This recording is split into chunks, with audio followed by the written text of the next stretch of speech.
The ashes in the hearth were still warm when Cora Wells pushed open the door.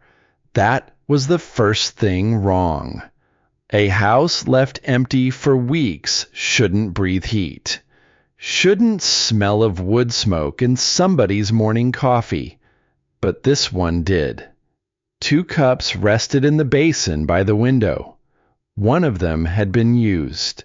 She set down her suitcase, close to the only thing she owned in the world, and stood very still, listening to a house that seemed to be listening back. A letter had brought her here, a stranger's careful handwriting, telling her she'd once had a grandfather, that he was gone now, that this cabin, hidden deep in the pines above a town she'd never heard of, was hers. She carried no memory of him, no photograph, only a silver locket she'd worn since she was small, empty where a face should have been. She had come here believing she was the last of something. She was wrong. Behind one wall of that house, sealed and forgotten, a secret had been waiting 70 long winters for someone willing to find it. A name scratched into the wood. A truth an entire town had buried alongside the men who never came home. And those warm ashes meant one thing Cora couldn't yet understand. Someone had been expecting her. Act 1. The house that was waiting. The bus left her at the edge of nowhere. It coughed once, shuddered, and pulled away down the gray road. And then the silence rushed in to fill the space where the engine had been. Cora Wells stood alone on the gravel shoulder, one hand wrapped tight around the handle of a worn suitcase. The coat she wore was too thin for the wind that came down off the mountains. She had known that when she packed it. She had owned little else to choose from. Behind her, the world she had come from was already gone. A place of long hallways and narrow beds, of children who learned eventually to stop asking where they had come from, because the asking only made the quiet hurt more. She had spent her whole life in places like that, places that held many people and somehow stayed empty. She had walked out through those doors only a handful of days ago, and now she was here, wherever here was. The town sat low against the foot of the hills, half asleep beneath a sky the color of old tin. A scatter of buildings leaned together along one main street. A diner with a sign that flickered even in daylight. A church with a crooked steeple. Storefronts with their windows gone dark, their doors shut, as though the whole place had decided some time ago to stop expecting visitors. A letter had brought her here. It had arrived in careful handwriting, addressed to a girl who had never received a letter that mattered. Inside were words she had read so many times the paper had begun to soften at the folds. A man she had never met. A grandfather, the letter said. Gone now. And a house. A house left to her, set deep in the pines above this strange and silent town. She carried no memory of him, no face to put to the name, only a small silver locket she had worn since she was a child, worn so long the chain had thinned, and inside it, where a photograph should have rested, nothing at all. She had spent years believing she came from emptiness. The letter suggested otherwise, so she had come to see for herself. A man stepped out from the doorway of the diner, wiping his hands on a rag, watching her the way people watch weather rolling in. He did not smile. He looked at the suitcase, then at her face, then up toward the dark line of trees that climbed the mountainside. "You'd be looking for the old logging road," he said. It was not a question. Cora nodded. The man's jaw tightened. He glanced once more toward the hills, and something passed over his expression. Something she could not name. "That house up there," he said quietly. "Folks mostly leave it be." He did not explain why. He simply pointed and went back inside. The road into the forest began where the pavement ended. It was little more than a scar in the earth. 2 ruts worn by tires that had stopped coming long ago. Grass growing tall down the center. The pines closed in fast on either side, tall and dark and close together, until the light of the gray afternoon thinned to almost nothing. Gravel crunched beneath her boots. The suitcase grew heavier with every step. She climbed. The deeper the trees swallowed the road, the quieter the world became. The wind that had cut through her at the bus stop softened here, hushed by branches. Somewhere far off, a bird called once and went still. The smell of wet pine and cold earth filled her lungs. She lost track of how long she walked, and then, through the fog that hung low between the trunks, she saw it. A house. It stood alone in a small clearing, weathered gray, with a sagging porch and a chimney of dark river stone. Smoke stains climbed the chimney's face in long fingers. The windows were black and still. She stopped at the edge of the clearing and looked at it for a long moment. It did not look abandoned. That was the thing that struck her, standing there in the dimming light. A house left empty falls into a kind of slump. Shutters loose, weeds at the door, a slow surrender of wood to weather. This house had none of that surrender in it. It looked like it was holding its breath, like it had been holding its breath for a long, long while, like it was waiting. The porch boards groaned beneath her weight as she climbed the steps. She set down her suitcase by the door and stood there, listening. Wind in the high branches, the drip of moisture from the eaves, and beneath it all, that thick forest silence that seemed to press against her ears. The door was unlocked. She reached for the handle and pushed. It swung inward with a low complaint of old hinges. The smell reached her before her eyes adjusted. Wood smoke, warm wood smoke, and something else beneath it. Something that made no sense in a house left empty by a dead man. Coffee. The faint, fading smell of coffee. The trace a kitchen keeps an hour after someone has poured a cup. Cora went still in the doorway. Her heart began a slow, heavy knocking against her ribs. She stepped inside. The front room opened around her, dim in the failing daylight that slipped through the dusty curtains. A wool blanket lay folded over the back of a couch. A lantern rested near the cold mouth of the fireplace. A pair of cracked leather boots sat neatly beside the wall, toes pointed out, as though their owner had set them there meaning to wear them again come morning. The furniture was not draped in sheets. There was no thick gray fur of dust over everything, as there should have been. Someone had been living in this stillness. She moved through the room slowly, not daring to turn on a light, though her hand brushed the cold switch by the door. Her boots whispered against the floorboards. The fading light guided her, room to room, soft and uncertain as a dream.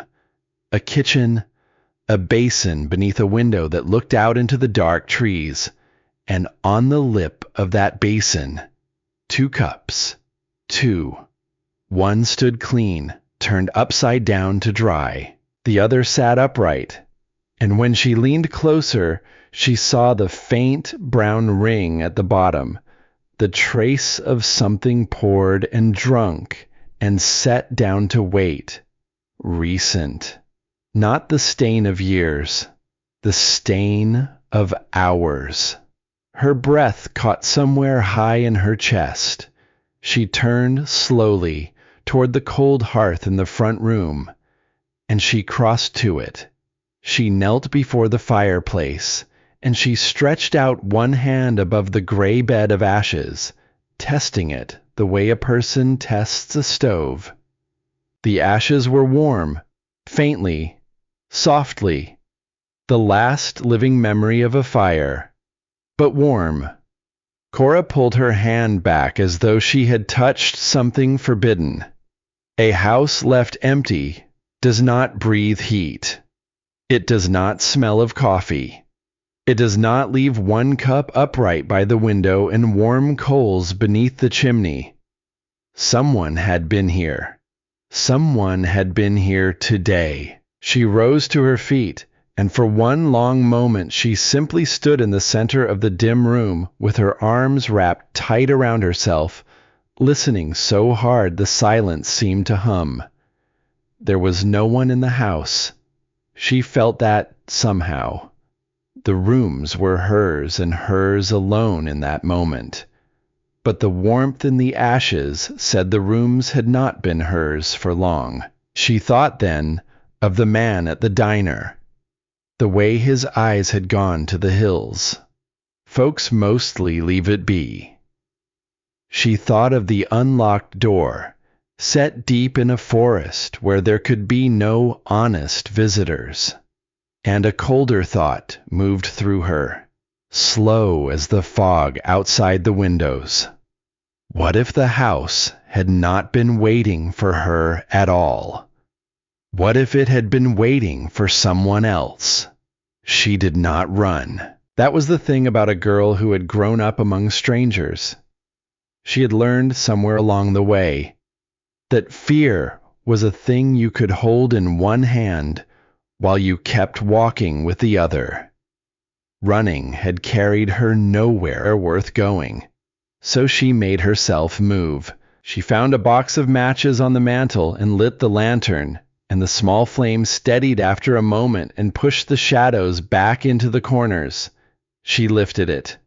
The light swung across the walls, across the folded blanket, across the boots that pointed out the door. And she went deeper into the house. A narrow hallway led toward the rear. The doors along it were the doors of an ordinary home. A bedroom, the bed made tight as a soldier's. A washroom. A closet smelling of cedar and old wool. But the last door at the end of the hall was different. It looked newer than the rest. The wood was heavier, the frame reinforced, the brass handle solid and cold beneath her fingers. It was the door of a man who wanted one room in his house to be stronger than the others. She turned the handle. It resisted, then gave with a soft click. The room beyond was a study, small, lower ceilinged than she expected, and crowded. Shelves climbed the walls from floor to ceiling, packed with books and bound journals and cardboard boxes labeled in faded ink. A heavy wooden desk faced a window where the last of the daylight had gone to deep blue. A dark coat hung on a hook behind the door. A pair of reading glasses lay folded on an open notebook. The air in here was heavier, not frightening, just occupied. The way a room feels when its owner has only just stepped out and means to come right back. Cora set the lantern on the desk. She lowered herself slowly into the chair, and it creaked beneath her. And for reasons she could not have explained, she found herself speaking aloud, quietly, the hush a person keeps in a church. Who were you? The room offered her nothing, only the wind pressing soft against the glass. She opened the top drawer of the desk, pencils worn down nearly to nothing, a small folding knife gone orange with rust, a handful of paper scraps, and beneath them, folded into a tight square, a map. She drew it out and spread it flat in the lantern light. It was a hand-drawn thing. No roads marked, no town names. Only trails winding through forest, ridgelines sketched in faded ink, and one place circled. Circled again and again, as though the hand that held the pen could not stop returning to it. Beside the circle, 2 words, East Ridge, and below them, in smaller letters that had faded almost to ghosts, sealed after. Sealed after what? She leaned closer. The margins of the map were crowded with tiny markings, measurements perhaps, or notes, the writing too small and too worn to read in the moving light. And tucked beneath the map, where it had lain hidden, a photograph, black and white, curled at the edges. A row of men stood shoulder to shoulder before the dark mouth of a tunnel carved into a mountainside. Their faces were dirty and tired and young, so young, squinting into a sun that had set on them a long time ago. They were not smiling. They had the look of men with hard work ahead and harder work behind. One man stood a little apart from the rest, taller, broad through the shoulders, a dark coat. He was not smiling either, but there was something in his face the others did not have. Not fear, something quieter and heavier than fear, something like responsibility. She turned the photograph over, on the back, in careful handwriting that she would come to know as well as her own, a single name, Eli Wells. Cora's throat closed. This was the first time she had seen his face. A grandfather she had carried only as a word on a page. And here he was, looking back at her, out of a photograph older than her whole life, standing apart from the others as though, even then, he had known he would be the one left to carry something. She sat with it a long time. Outside, a branch dragged suddenly against the window glass, and she flinched so hard the lantern flame shivered. The sound faded. The wind moved on. She let out a breath she had not known she was holding, and set the photograph gently down beside the map. And that was when her hand, resting at the edge of the open drawer, felt the wrongness of it. A hard ridge beneath the paper lining, an edge that should not have been there. She frowned and pressed her fingers into the corner. The lining shifted, and somewhere beneath the desk, beneath the floor, a soft click sounded in the dark. Cora froze. For one breath, nothing. Then, from the wall behind her, a faint, hollow exhale. The sound a house makes when something long shut comes loose. She rose from the chair and turned. At first the back wall looked the same as before. Shelves, wood paneling, shadow. But she lifted the lantern and stepped closer, and the light caught something her eyes had skipped over before. 3 iron nails, set low near the floorboards, cleaner than the others, less rusted, out of line with the careful rows above them, as though someone had driven them in long after the wall was built, and meant for them to be missed. She crouched. The air down here felt cooler against her face. She pressed her palm flat against the panel between the nails, and pushed. Another click. A thin seam opened in the wall. Cora's pulse climbed into her throat. The panel did not swing wide. It shifted only an inch, then stopped, breathing out a cold thread of stale air from whatever waited behind it. Darkness lived in that gap. Old darkness. Patient darkness. She knelt there before it, and every careful instinct she had built across a lonely life told her to close it again, to stand, to leave, to carry her suitcase back down the mountain and never wonder. But beneath the fear, another thing was rising, a thing she had spent years learning to ignore, because it had brought her only ache, curiosity, the slow, stubborn hunger of a person who had been handed too few answers. She set down the lantern, she worked her fingers into the seam, and she pulled the panel wide. Dust drifted through the beam of light. Behind the wall lay a shallow space, lined with rough boards, and resting in it, a single object, a wooden box, old, dark with age. The corners scarred deep, as though someone had once tried to force it open, and the box had refused. Cora did not reach for it right away. She held the lantern close instead, and let the light move over its surface. And that was when she saw the words, carved into the lid by hand, pressed deep, the letters uneven, the work of a knife and a steady, sorrowful hand. Do not forget. 3 words, a command, or a plea. She could not tell which. She reached in with both hands, and she lifted the box out into the light, and she carried it to the desk and set it down beneath the lantern, gentle as a person carrying something asleep. She rested her fingertips on the lid.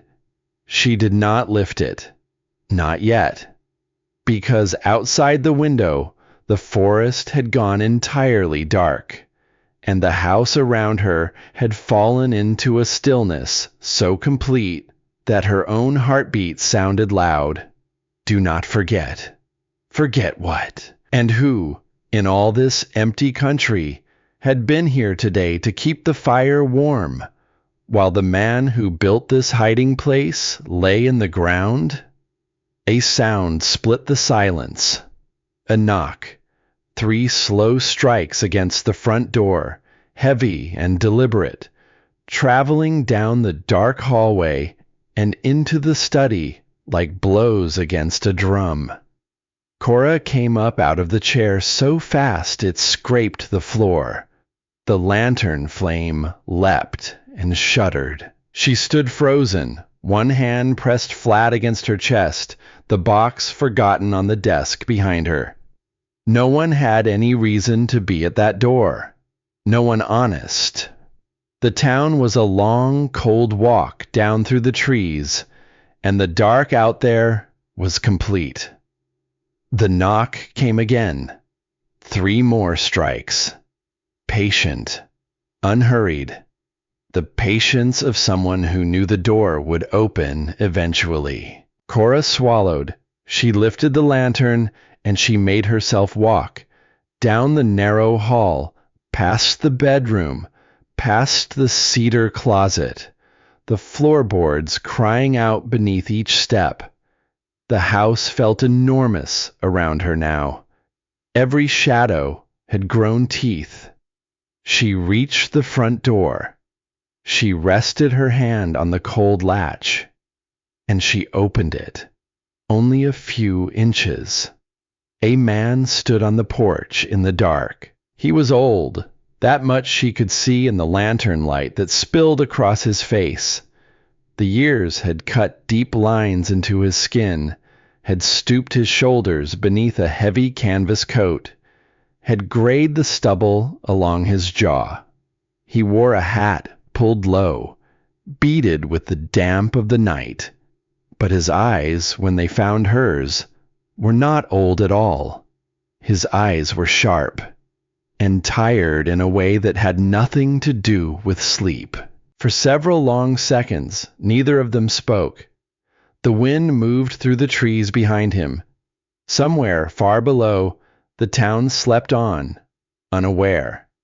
The old man's gaze drifted past her shoulder, into the dim interior of the house, toward the glow of the study at the far end of the hall. When he spoke, his voice was low and rough as gravel. "You'd be Eli's girl." It was not a question. It was the second time that day a stranger had looked at her and known something she did not. Cora tightened her grip on the door. "I suppose I am," she said.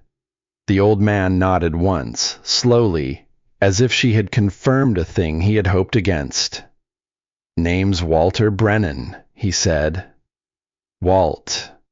Wore a badge in this town, a long time back, before most folks here were born." He did not offer his hand.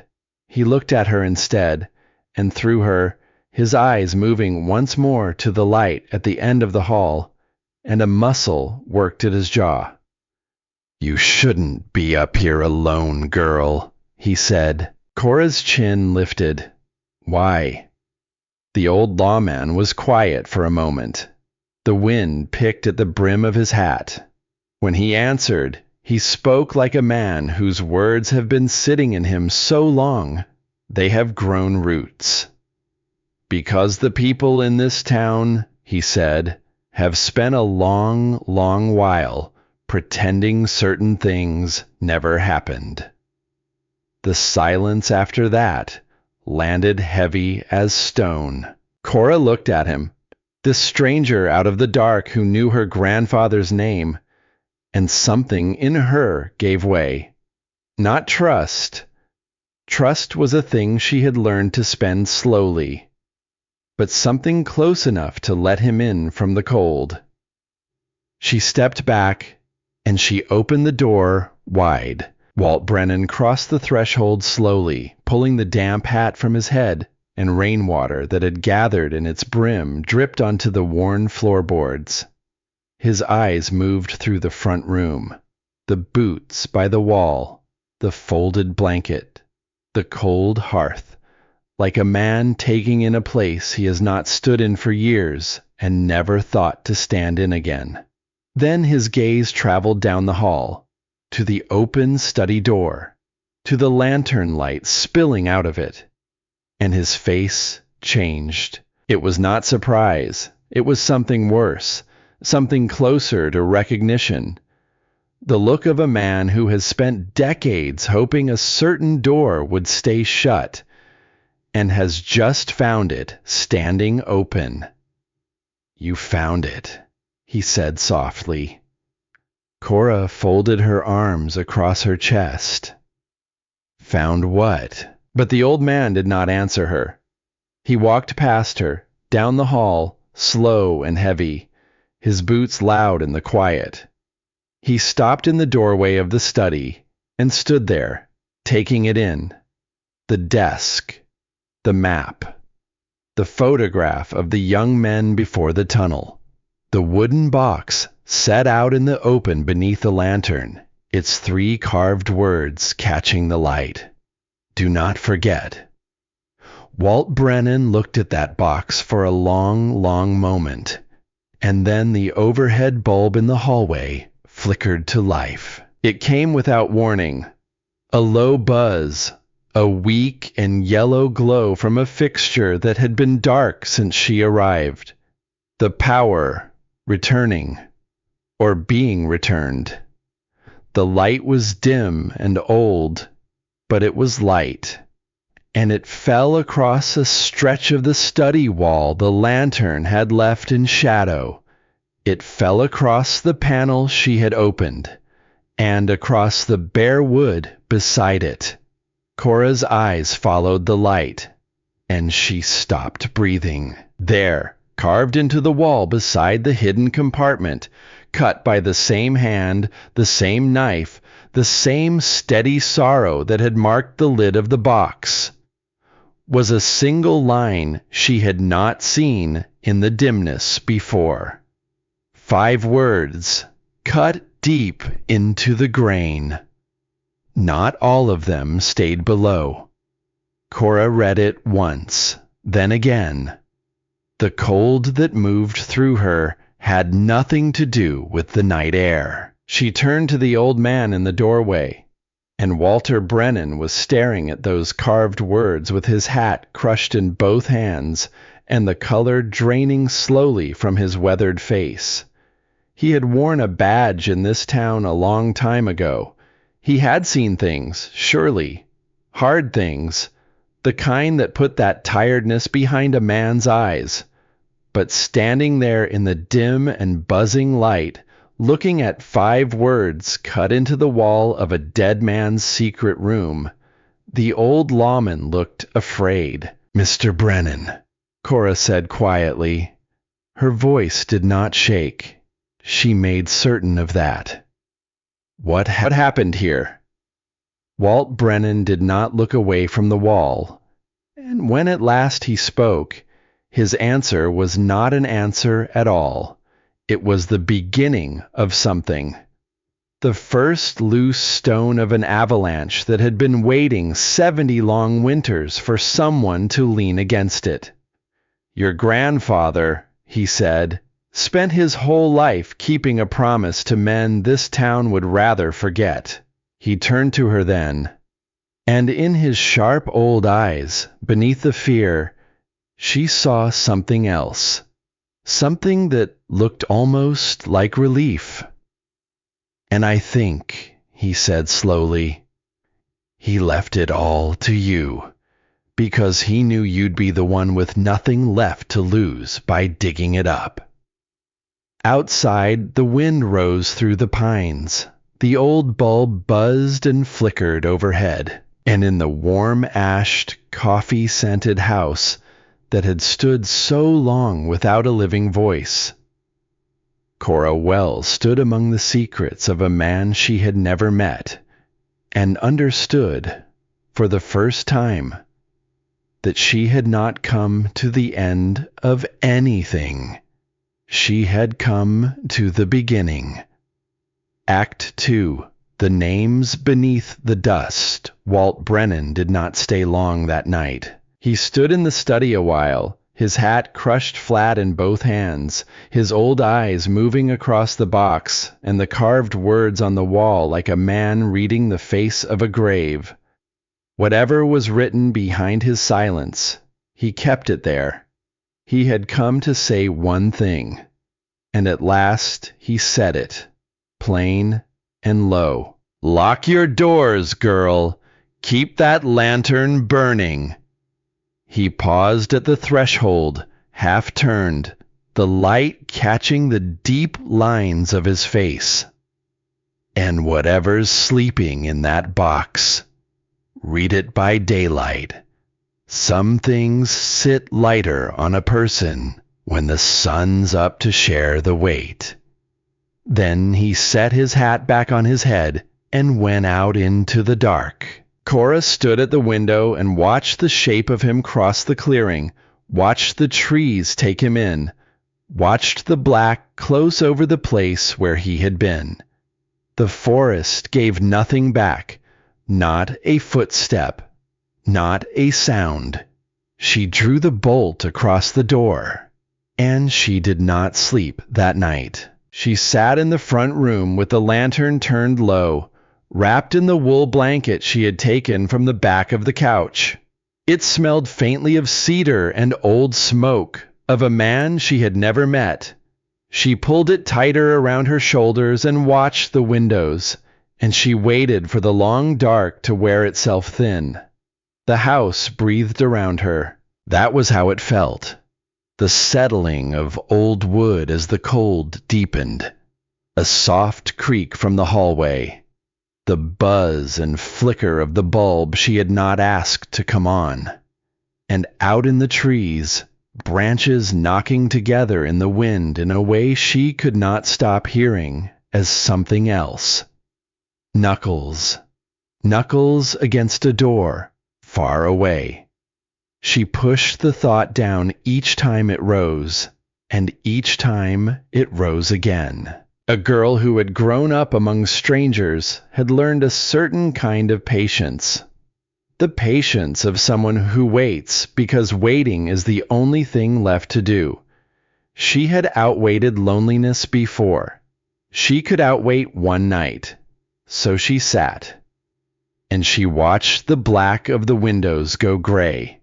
And she did not, for all that careful patience, reach for the box. Some part of her understood that what lay beneath that lid would change the shape of everything she thought she knew about herself. And once a thing like that is known, it cannot be unknown. So she let it wait one more night, the way you let a letter sit unopened when you already half suspect what it holds. Morning came slow and pale over the mountains. The fog lifted out of the clearing in long, lazy ribbons, curling up between the trunks and thinning into nothing. Birdsong returned to the trees, hesitant at first, one note, then another, then the whole bright clatter of it, and the gold light came creeping across the study floor, warm where the night had been so cold. It was daylight now. Walt Brennan had told her to wait for it, and she had. Cora sat down at her grandfather's desk. She rested both hands flat on the lid of the wooden box for a moment, feeling the scarred grain beneath her palms, the deep-cut letters. Do not forget. Then she lifted the lid. Inside lay the careful keepings of a careful man. Folded papers tied with twine, envelopes gone soft and yellow at their edges, handled and set down and handled again across many years. Photographs curled into themselves like dry autumn leaves. And beneath all of it, settled at the bottom, where the heaviest things settle. A journal, leather-bound, its cover cracked nearly down the center. The same name pressed faint into the leather, Eli Wells. She drew it out with both hands, careful, as though it might come apart. The handwriting inside was narrow and slow. It was not the hand of a man keeping accounts. There were no neat rows, no tidy sums, none of the cold order of a ledger. It was the hand of a man who wrote slowly because each word cost him, who pressed too hard on some letters and let others trail away, who was trying with all his strength to hold on to something the whole world seemed bent on letting fall. She turned the first page, and the voice of a grandfather she had never met began quietly to speak to her across all the silent years. He had written about the cold, first, about the long mountain winters, and the way the world went white and soundless under snow, about the men who climbed up into the dark of the tunnel each morning with their lamps and their tin pails, and how the whole heartbeat of the town seemed tied to that one black opening in the rock. When the tunnel gave, the town ate. When it did not, the town went hungry. That was the shape of life in this place. And her grandfather had set it down without complaint, plain as a man sets down weather. Then he had written about a sound that began one autumn deep inside the stone. A low shifting, a groan. The kind of sound the oldest men felt in their teeth before they heard it in their ears. The kind of sound, he had written, that a mountain makes when it has been asked for more than it cares to give, and has begun to think about taking something back. He had begged them to stop. That much came through clear across page after page. He had begged. Cora set the journal down for a moment. She needed to feel air move in her chest before she went further. She lifted one of the photographs from the box instead. This one was larger than the picture she had found the night before. The men stood in two loose rows before the dark mouth of the tunnel, lamps in their hands, faces turned toward whoever held the camera. Tired faces. Young ones, most of them. Faces that did not yet know what the mountain was deciding behind them. She counted them, without meaning to. 1, 2, 3. Her finger moved across the row. 4, 5, 6, 7, 8, 9. And then her finger did not stop. 10, 11, 12. 12 men stood before that tunnel.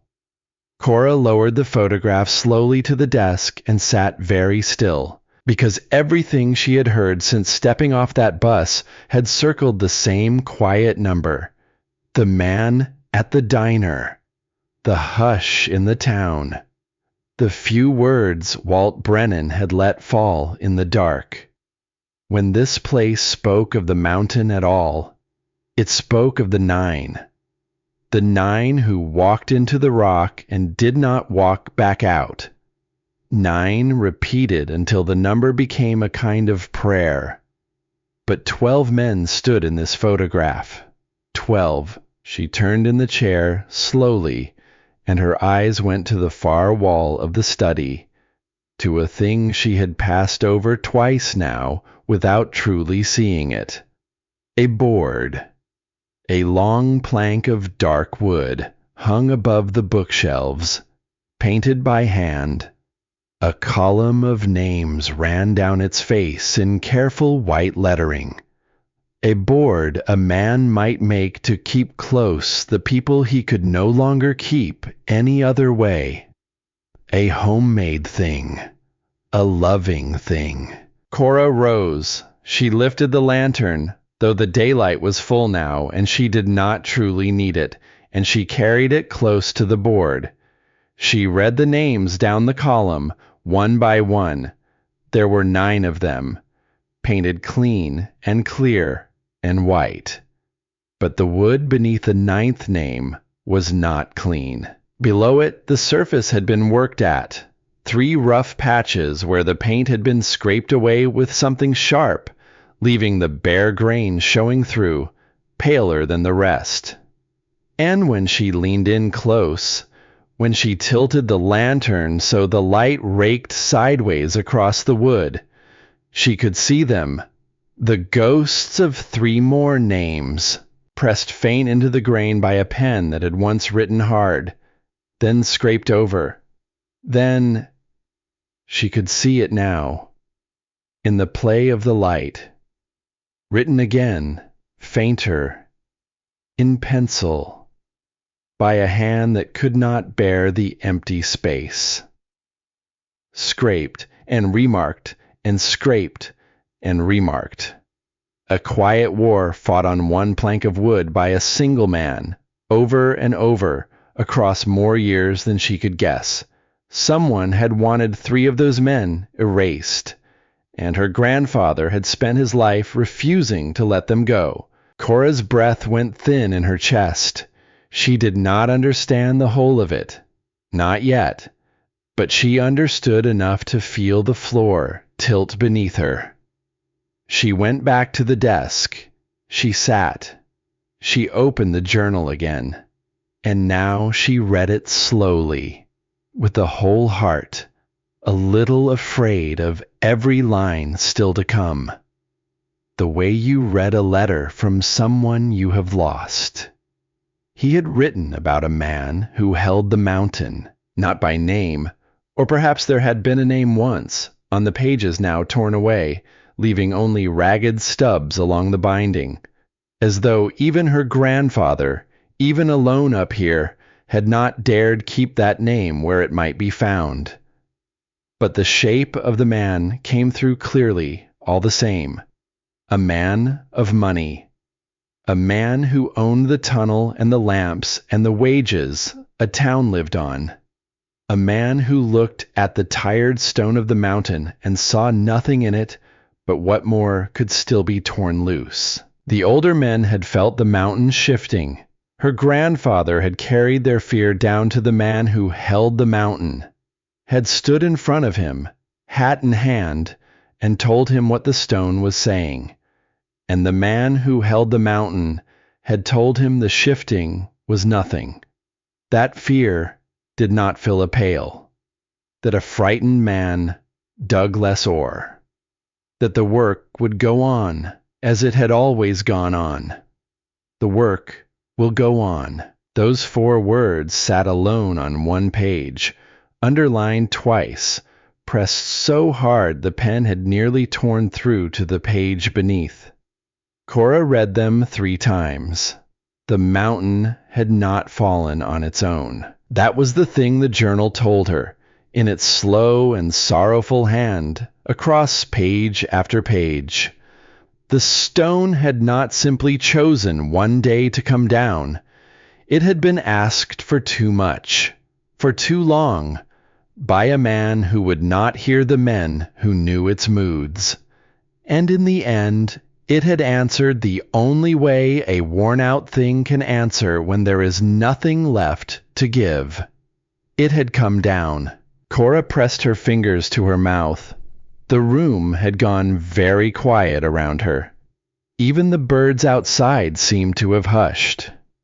And then she turned the page, and she came to the part of it that would stay with her long after everything else had blurred. He had written about the night the stone came down. He did not write it from the outside, like a man describing a thing he had only heard about. He wrote it like a man who had been close enough to feel it in his bones. The dust, the dark, the terrible groan, and the terrible silence that came after it.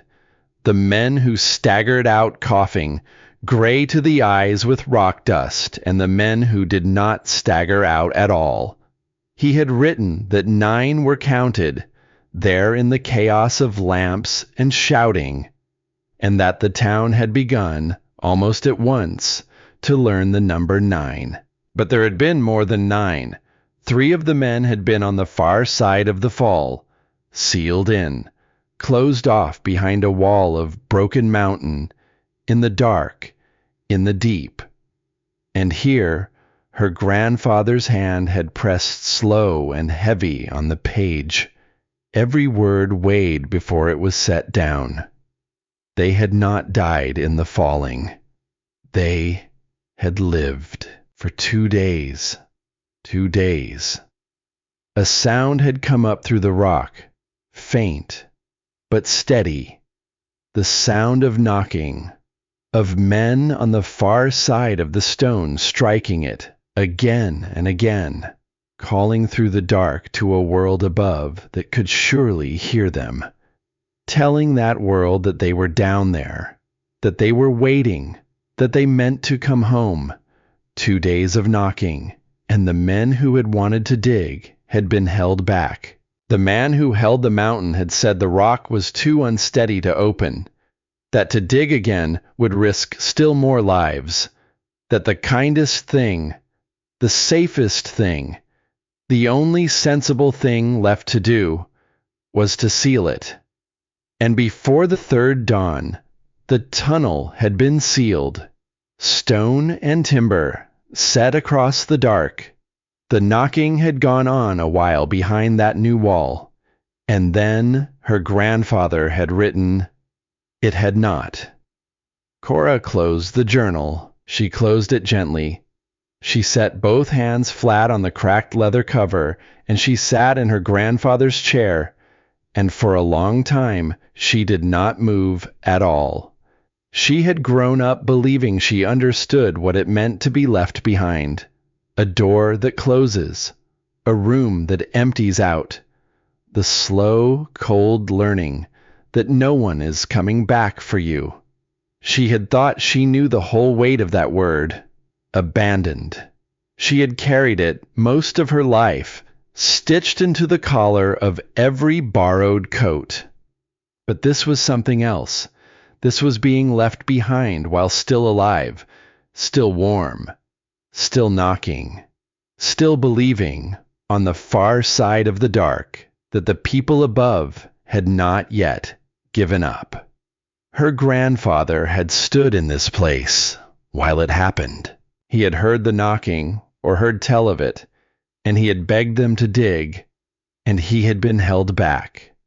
And then he had spent the long, quiet rest of his life up here in the trees, painting 9 names where there ought to have been 12, and scraping and remarking 3 more, over and over, refusing even in his solitude, even unheard, even with no one left to argue with, to let those 3 men vanish from the wood. Do not forget. She understood the box now. He had not been hiding evidence, the way a guilty man hides a thing. He had been hiding people, keeping them. 3 names the world had agreed to scrape away, and 1 old man who would not. Cora wiped her eyes with the back of her hand, though she had not realized she was crying. The morning was full and bright by the time she walked down out of the trees. She had not planned to go anywhere, but the house had grown too small around what she had read. The walls had drawn in close, and she found she needed to put her feet on a road and feel cold air move past her face. She needed, though she would not yet have said it aloud, to stand near other living people, to be reminded the world still held warm and breathing things, and not only stone and silence and the dead. The town looked different to her now. The leaning storefronts, the dark windows, the diner with its flickering sign. When she had first stepped off the bus, the place had seemed half asleep. Now it seemed something else. It seemed like a place keeping very still, so as not to wake something it had spent a long time getting to sleep. Most of the street was shut, but near the corner, a small store had propped its door open. Crates of apples and tinned goods sat out beneath a faded awning, and a brass bell hung above the door, and it rang soft and bright when she stepped inside. An old woman looked up from behind the counter. Her silver hair was tied back loose. The lines around her eyes were the gentle kind, worn in by smiling more than frowning, though there was a sadness folded somewhere into them too. She looked at Cora for a long moment, and something in her face went soft and startled, both at once. "Well?" she said quietly. "There you are." Cora stopped just inside the door, the bell still trembling above her. "You know me?" The old woman set down the slips of paper she had been sorting. "A town this small," she said.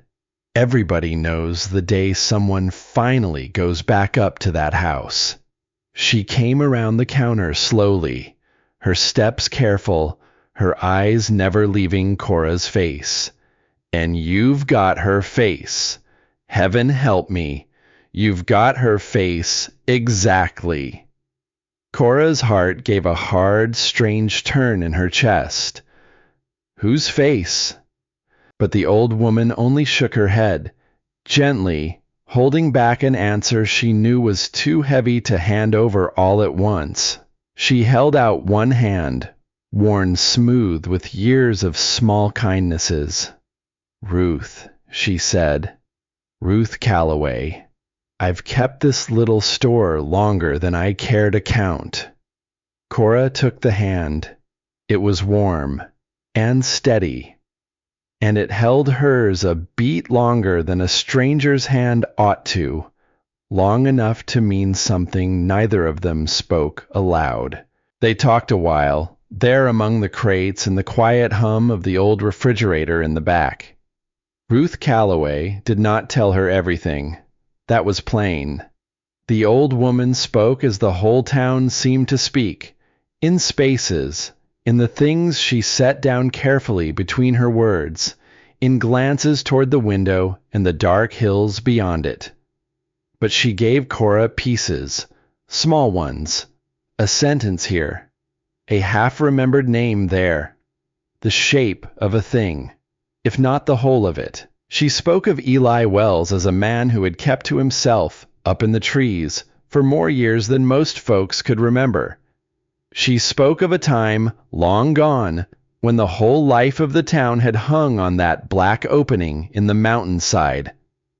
And when Cora, careful as a person testing thin ice, asked at last about the 9 men the town remembered, Ruth Calloway went still behind the counter. And for a moment, the only sound in the whole store was that old refrigerator humming on and on. Most of us knew, Ruth said at last. Her voice had dropped low, nearly to nothing. Most of us always knew there was more to that number than what we were handed. Cora held very still. Then why, she said softly, did nobody ever say?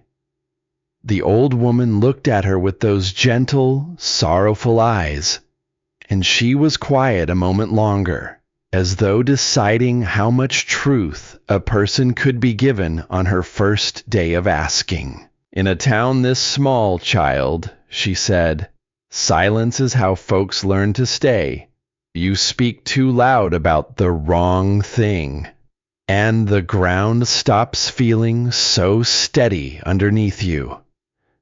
She did not say what she meant by that, but she turned and reached beneath the counter and began to fill a paper bag, bread, a jar of something dark and homemade, the lid sealed under a circle of cloth, a tin or two of soup.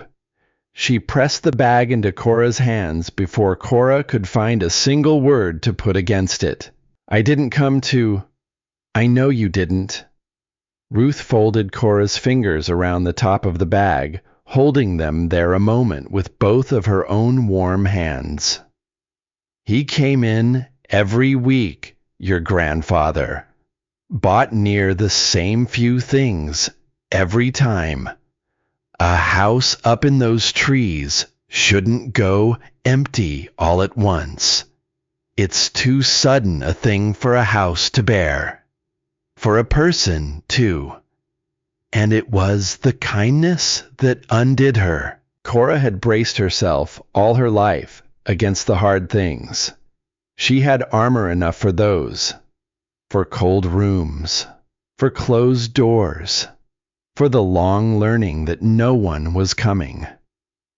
What she had never learned to stand against was an old woman folding her hands around a paper bag and speaking of her as though she belonged to a story someone had been waiting all this while to welcome her back into. She thanked the old woman in a voice that came out smaller than she meant it to, and she carried the bag back up into the trees. And for the first time since she had stepped off that bus, for the first time in longer than that, if she were honest, she did not feel entirely alone in the world. The feeling lasted until she reached the clearing, until she saw the door. It stood open, only an inch. Only a thin sliver of dark between the door and its frame. But she had pulled it shut behind her. She had drawn the bolt. Walt Brennan's voice was still in her ears. Lock your doors, girl. And she had done exactly as he said. Cora stopped at the edge of the clearing. The paper bag hung forgotten in her arms. Her pulse climbed slowly into her throat. The forest around the house stood silent, no movement among the trees, no sound but the wind high in the branches and the slow, patient drip of water from the eaves. She crossed the clearing carefully, watching the dark windows. She climbed the steps. She pushed the door wide and stepped inside. Nothing was overturned. That was the strange part of it. The blanket lay folded on the couch where she had left it. The boots stood toes out by the wall. The lantern sat on the mantel. At a glance, the house was exactly as she had left it that morning. But the air felt wrong. Disturbed. Stirred by someone who had stood in it, who had no business standing there. She went down the hall, slow, her own breath loud in her ears. She reached the study door, and she stopped. There on the desk, set down with care, square in the center, resting atop the closed leather journal, was a photograph. A photograph she had not seen before. Her hands were not quite steady as she lifted it. It was an old picture, soft and faded, the colors gone to the gentle browns of long age, and in it stood a young woman, slim. Dark hair caught back from her face. She was bending slightly, leaning toward someone small, and she was holding the hand of a child. A little girl, no more than 3, looking up at whoever held the camera with wide and solemn eyes. The young woman's face stopped the breath in Cora's chest. The same brow, the same line of the jaw, the same quiet, set to the mouth that Cora had caught, now and again, in mirrors and dark window glass, and had never once been able to place. "You've got her face," Ruth Calloway had said. "Heaven help me. You've got her face, exactly." Cora turned the photograph over with fingers gone cold. On the back, in faded ink, in a careful and loving hand, were 2 words and a name, Anna, and her girl, and below that, in a different hand, harder and faster, pressed deep into the paper by someone with little time and a great deal of fear. One more line. "Keep her away from this place." Cora lowered herself slowly into the chair. She held the photograph in both hands. She looked at the young woman who wore her own face. She looked at the small girl with the wide and solemn eyes, and she felt the whole shape of her life shift quietly beneath her, the ground giving way in the moment before a person even knows that they have started to fall. A mother. She had a mother. The mother had a face. And the mother had stood somewhere in this very country, once holding the hand of a little girl. And someone had written, in fear and in haste, that the girl was to be kept away. Away from this place. Cora had spent her whole life believing she had been given up, set down, let go of by people who simply had not wanted her. She had built that belief into the walls of every cold room she had ever lived in, and she had learned to live inside it like a person learns to live inside a house with no fire. But a child who is simply given up is not written about in fear. A child who is given up is not kept away. A child is kept away from a thing for one reason, because someone is trying, with everything they have, to keep her safe from it. The understanding came over her slowly, and then, all at once, she had not been thrown away. She had been hidden somewhere in this silent town, beneath the 9 names that should have read 12, beneath the scraped wood and the sealed mountain, and the 2 days of knocking the world had agreed to forget. There was a reason a young woman with Cora's own face had pressed a photograph into safekeeping and begged that her daughter be carried far away from here. Not because the daughter was unwanted, because the daughter was loved, and someone had come to believe that love and safety could not, in this place, live together under the same roof. Cora sat in her grandfather's chair as the afternoon light moved gold and slow across the floorboards. She did not weep. Not yet. The thing rising in her was too large and too new for weeping. It was closer to a door swinging open in a house she had always believed had no other rooms. For the whole of her life, the silence around her had felt like absence, empty halls, missing faces.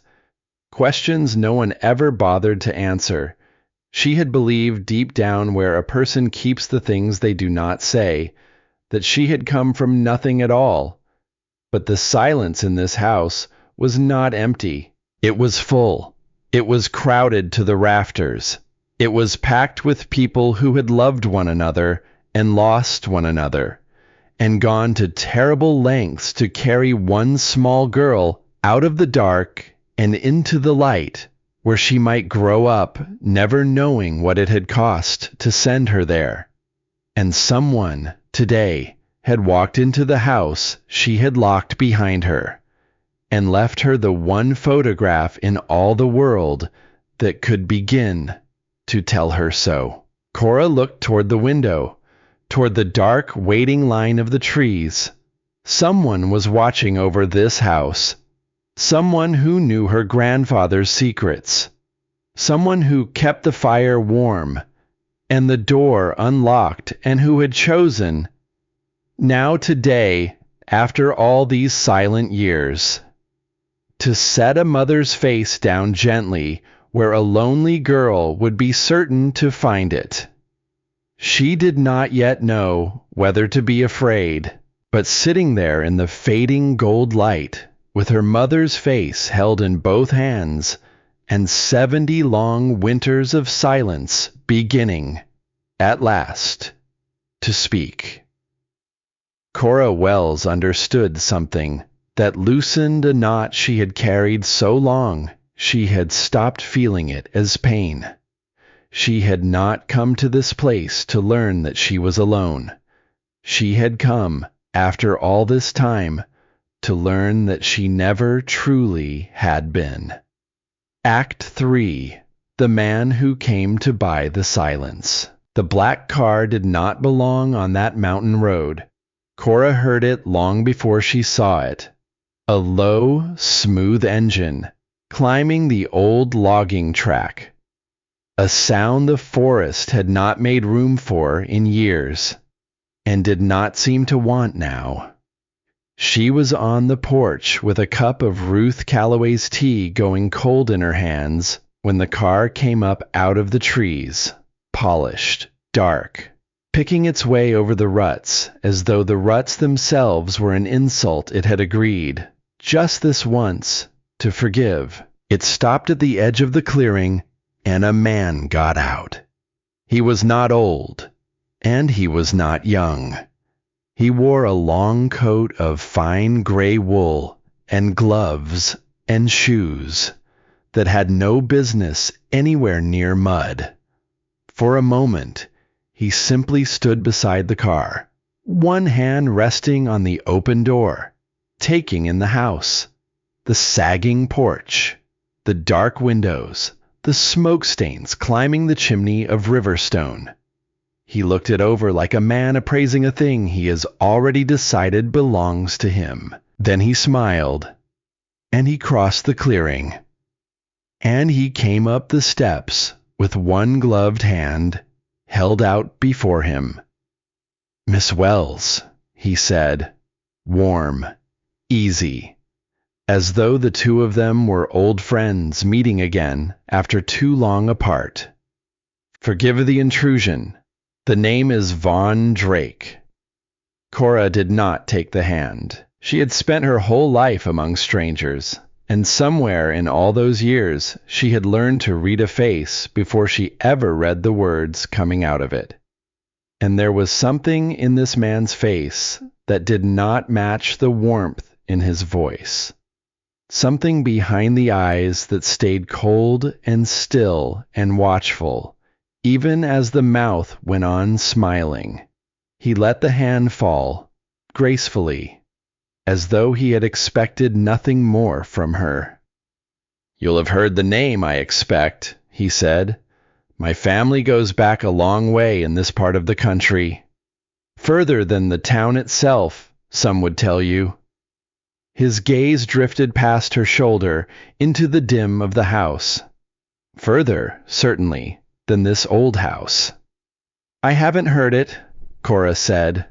The smile held, but something flickered behind it, quick as a shadow crossing a window. No, he said softly. No, I don't suppose you would have. You weren't raised here. The words reached into her and laid a cold hand on something deep. You weren't raised here. He said it gently. He said it like a small, sad fact between friends. But she heard everything underneath it. That he knew exactly where she had been raised, and exactly why, and that he had turned the knowing over in his hands and found it useful. He came to his point slowly. That was the worst of it. How slowly and how kindly he came to it. He spoke of the house as a burden, a cold, drafty old place sliding back into the trees, miles from anywhere, costly to keep, lonely past bearing. He spoke of how a young woman with her whole life still ahead of her ought not to be chained to a dead man's troubles up the side of a mountain. He spoke as though every word were for her own good, as though he had driven all this way out of nothing but tenderness. And then he named a sum, a large one. Larger, he said with a small and gracious laugh, than the place could be worth to a living soul, except, perhaps, to a man with a sentimental fondness for old family land. You'd walk away with more than enough to begin again, he said. Anywhere you cared to go. A clean start. A warm house. No ghosts. He let the words settle. No ghosts at all. Cora looked at him for a long moment. And the house? She said. What would you do with it? Tear it down, in all likelihood. He said it lightly, the way a man remarks on the chance of rain. Let the trees have it back. Some places are better off forgotten, Miss Wells. Kinder, even, when you think on it. For everyone. And there it was. Kinder for everyone to forget. Cora thought of 9 names painted white where there should have been 12. She thought of 3 rough patches of bare wood, scraped clean and marked again and scraped again by an old man who could not bring himself to let them go. She thought of 2 days of knocking behind a wall of broken stone, and a 3rd dawn that no one had let come. No, she said. The word came out quiet, but it filled the whole cold clearing. Von Drake's smile stayed exactly where it was. Only his eyes changed. The warmth drained out of them, slow and complete, like water leaving a glass tipped past its edge. You should think it over, he said. Take your time. A few days. He turned and went back down the steps, unhurried, every movement smooth. At the bottom he paused and looked back up at her, and the gentleness in his voice had gone away to somewhere very far off. It's a hard place to live up here, Miss Wells. Cold, remote.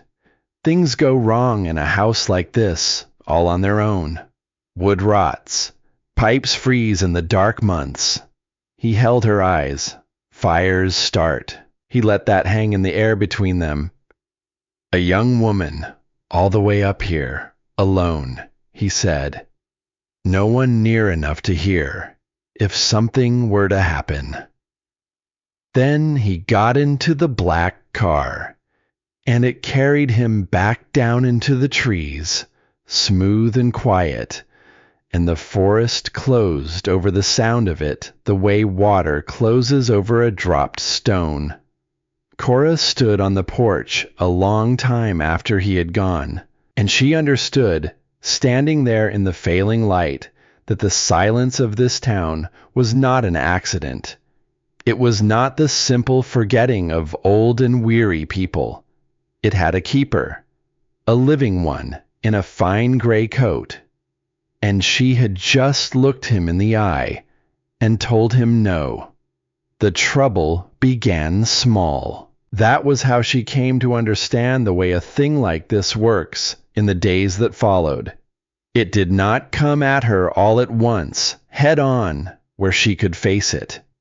It came the way frost comes, quietly, at the edges, in the dark hours, a little more each night, until one morning the whole window is white, and you cannot quite remember it ever having been clear. First, the power went. She woke to a house gone cold and lightless, the old bulb dead in the hallway, the basin tap coughing nothing but air. When she walked down into town to ask about it, the man at the diner would not lift his eyes to hers. Lines went down sometimes, he muttered, scrubbing at a clean counter. Out-a-ways. Hard to say when a thing like that gets seen to. Hard to say at all. Then the looks changed. Where the townsfolk had watched her with plain caution before, now there was something colder in it. She felt it move down the little street ahead of her, a chill running through the place like a draft from an open door. Conversation stopped when she came near. A woman drew a child a half-step closer. Eyes slid off her and found the ground.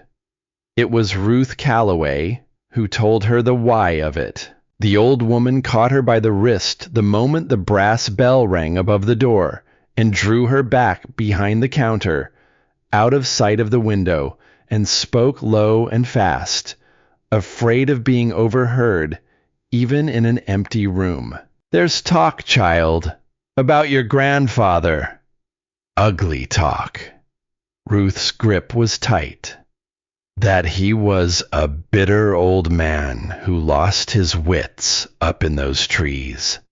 That he made up wild tales to spite folks who'd done him no harm. That whatever you've gone and found up there is nothing but the ravings of a man who couldn't let the past lie down and rest. Her eyes went hard. It started 2 days back, all at once. The same words, near word for word, out of a dozen mouths that haven't spoken civil to each other in years. Cora felt the cold of it settle behind her ribs. Drake, she said. Ruth's gaze flicked to the window, then back. His people owe him, she said quietly. Half this town owes that family something. A wage, a loan, a roof over the winter. He doesn't have to make a threat, child. He's far too clever for that. He simply lets it be known what he'd like to be true, and folks find a way to believe it. It costs them less than the other thing would.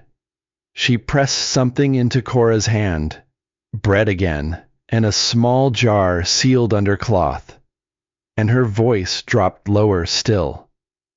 He's trying to make a liar of you before you've said a single word, so that when you do speak, there won't be an ear left in this town willing to hear it.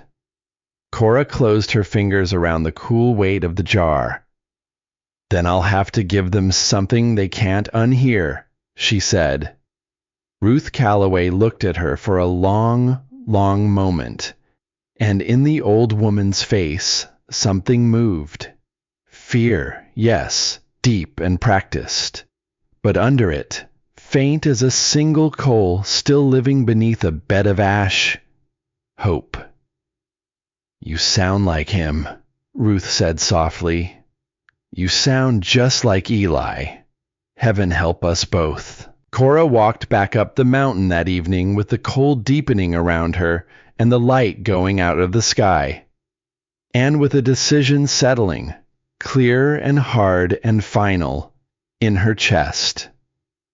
Drake was trying to bury her grandfather a second time, to scrape his name off the wood, the way 3 other names had once been scraped off a hand-painted board, to erase a quiet old man as thoroughly as the mountain had erased the men he'd spent his life refusing to forget. And there was one thing standing in the way of all that dark. The person who kept coming to the house, the warm ashes, the 2 cups by the basin, the mother's photograph, set down so gently on the desk of a house she had locked behind her. Someone living had been moving through these rooms since before she ever arrived, someone who knew her grandfather's secrets, someone who had reached out to her once in the only way they dared. Cora had been waiting for that someone to come to her. She was done waiting now. That night, she did not light the lantern. She sat in the dark of the front room, wrapped in the wool blanket that still smelled of cedar and old smoke, and she let the house go black and silent and cold around her. And she watched the door. She made herself still and patient, the way all those lonely years had taught her to be. The patience of a girl who had learned to outwait loneliness, she found, could be turned to other uses. The wind moved in the high branches. The house settled and creaked around her, old houses talking to themselves in the dark.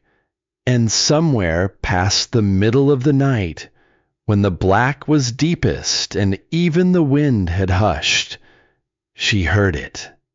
A footstep on the porch, soft, careful. The step of someone who knew exactly which board would cry out under a careless heel, and meant to keep it quiet. The latch lifted. The latch she had left unbolted on purpose, for the first time since Walt Brennan's warning. The door swung inward on its low, slow complaint of hinges, and a shape came into the dark house. Cora did not move. She did not breathe. She watched the shape cross slowly to the cold hearth, lower itself, and begin, gently, by feel, in the pitch black, to lay a small fire. A man's shape, stooped, slow with age, moving through these rooms like someone who has known them for a very long time. She spoke quietly out of the dark. "Who are you?" The shape went rigid. For a long moment, neither of them moved, neither breathed. The wind woke and pressed once against the windows and went still again. And then, slowly, the old man straightened and turned toward the corner where she sat, hidden in shadow. And he did not run.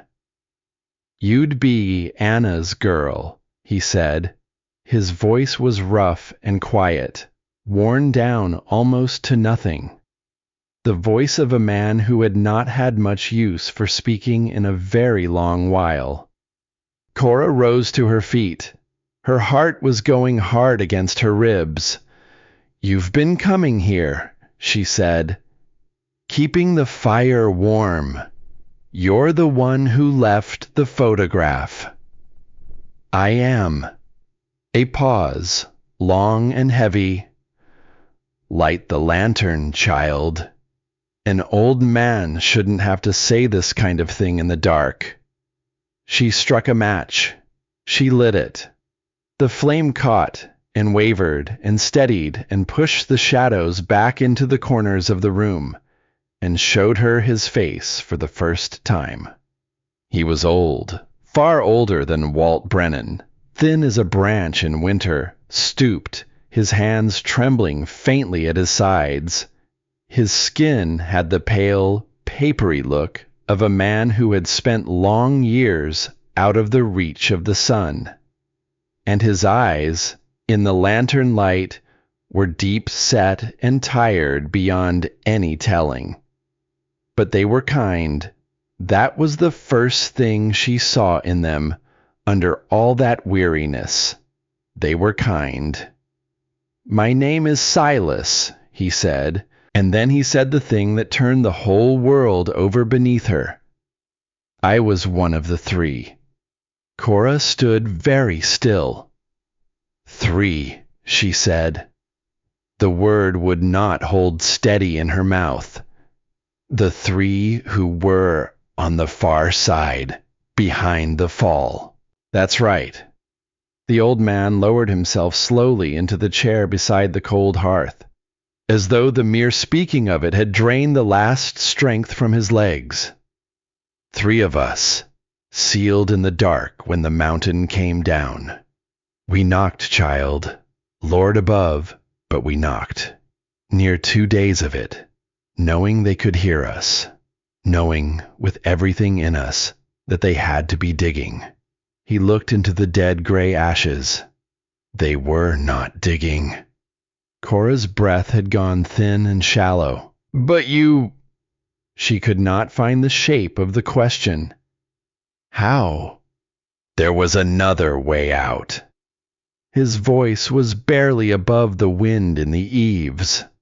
An old shaft, near forgotten, caved most of the way, but not quite all of the way.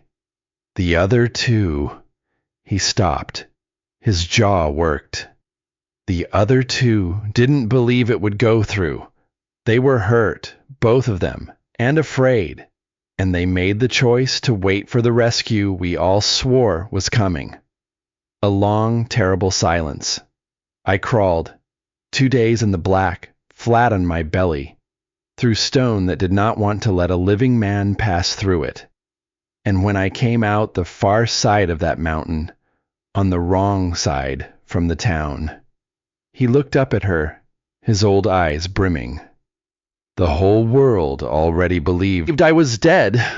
All 3 of us. They had given us up to the rock, and you let them believe it, Cora said softly.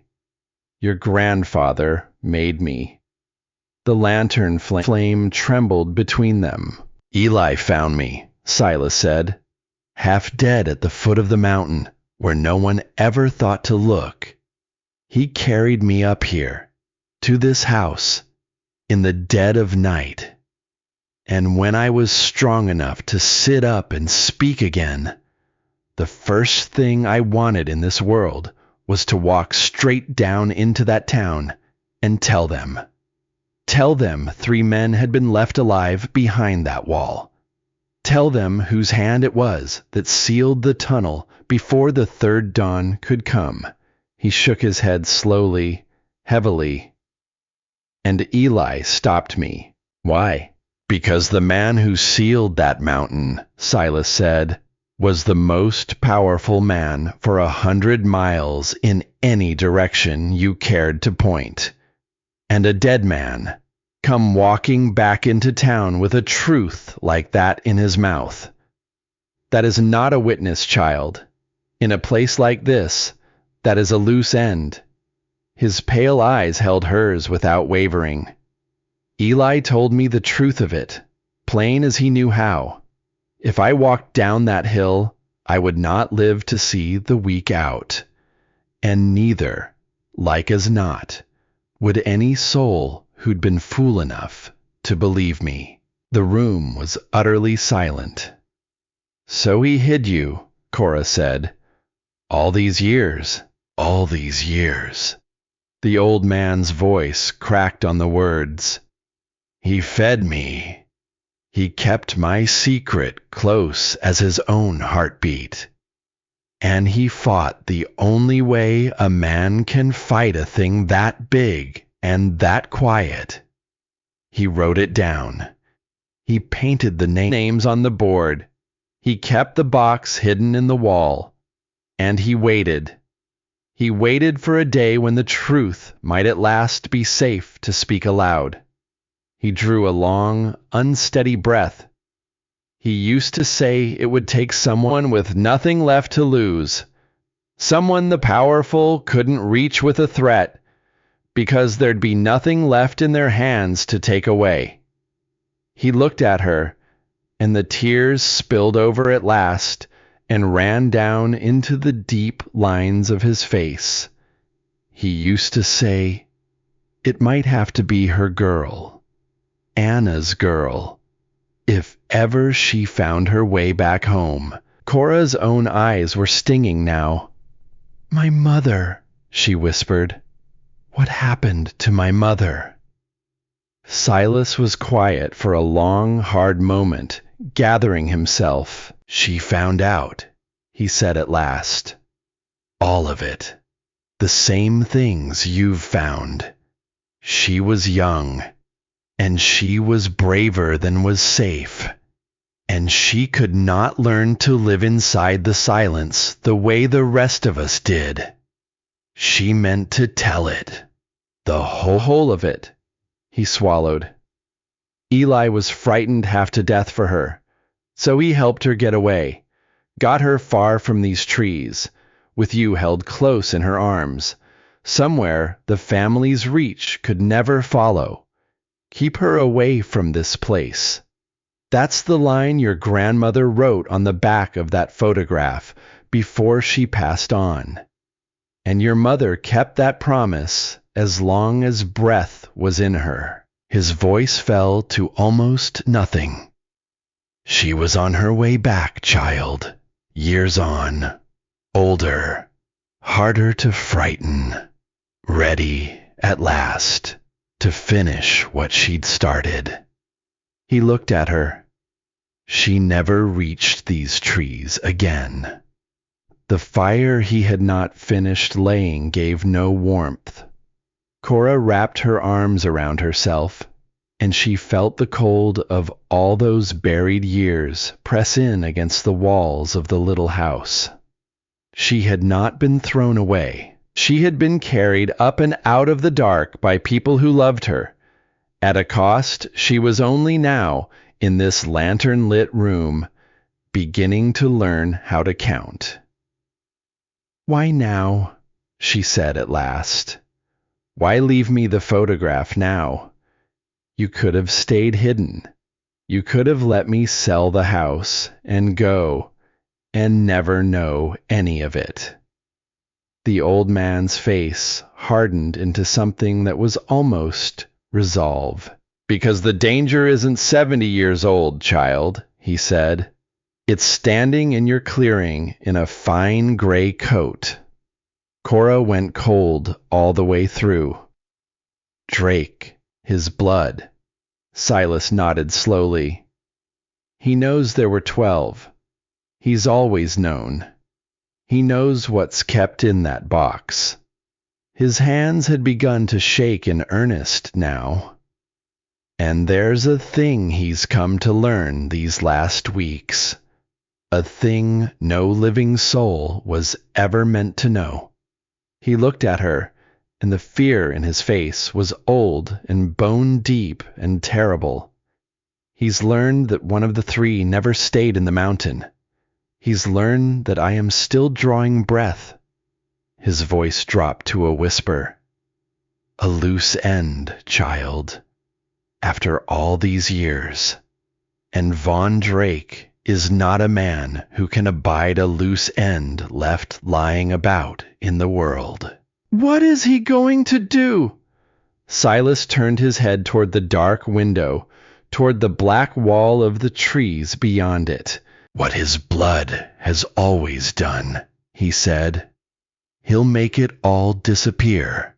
The box, the names, this house, and anyone breathing inside it who knows what it holds." His whisper was almost lost beneath the wind. "He means to burn it, child. I'd stake what's left of my old life on it. He'll wait for a hard wind to come down off the mountain, and a night with no moon in the sky, and he'll let the forest take the blame for all of it. Wood rots, pipes freeze, fires start." The very words Drake had spoken on the porch steps. Cora stood there in the cold and the dark, in the house that had carried its grief so long. And the fear in her rose up, real and sharp and close. And then, beneath the fear, she felt something else begin to rise, something her grandfather would have known the feel of, something her mother had carried back up toward these trees older and harder to frighten. Something with no proper name except perhaps the single quiet word, enough. Then he won't find what he came for, Cora said. Silas looked up at her. The box, she said. The journal. The names. If he burns this house down to bury them, then they won't be in this house to burn. Her mind was already moving, fast and clear and steady. He thinks he's hunting a frightened girl alone in the woods. Good. Let him go on thinking it. Let him come all this way for an empty house. The old man stared at her. And slowly, something kindled behind the weariness in his pale eyes. The first true warmth she had seen there. You sound like her, he said. Lord help me. You sound just exactly like her. They worked through the last of that night, and the day that came after it, and the night after that. Cora carried the box down the mountain in the gray hush before dawn, wrapped close in the wool blanket against her chest. Ruth Calloway took it from her arms without a single word and hid it deep beneath the floor of the little store, under a board that none but the two of them would ever think to lift. The journal, the photographs, the hand-drawn map. Every last thing Eli Wells had spent his quiet life keeping safe, carried clean out of harm's reach. The painted board with its 9 white names and its 3 faint ghosts in the bare wood, Cora took down from the study wall with her own 2 hands. That one she did not hide. That one she had other plans for, and Walt Brennan, the old lawman who had once worn a badge in that town, who had stood in the study with the color running out of his face the night she found the carving on the wall. Walt Brennan she went to last of all. She told him everything. About Silas, alive all these years, about Drake, about the fire she was certain was coming on the first moonless night. The old man listened to all of it without a word. And when she had finished, he sat a long while in silence, looking down at his own worn and folded hands. I knew, he said at last, about the 3, down deep, in the place where a man keeps the things he hasn't the strength to carry. I always knew that number was wrong. He looked up, and his eyes were wet. And I wore the badge in this town, and I said not one word, because saying something cost more than I had the courage to pay, and keeping silent cost me only my sleep. His jaw set hard. Your grandfather did the brave thing, the quiet way, for the better part of a lifetime, with no one to thank him for it. And I did the easy thing. He rose to his feet, slow but straight. Not anymore, girl. Not this time. The night Von Drake came was a night with no moon, just exactly as Silas had said it would be. A hard, dry wind came tearing down off the mountain, bending the tops of the pines, rattling the dark windows of the house. A night made for a fire to start on its own.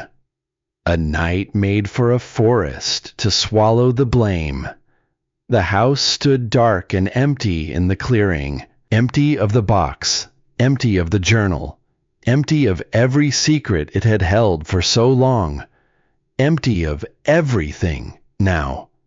But a girl, sitting alone in the front room with a single candle burning, in plain sight through the window. Because a frightened girl alone, by one small light, was precisely what Von Drake had come up the mountain expecting to find.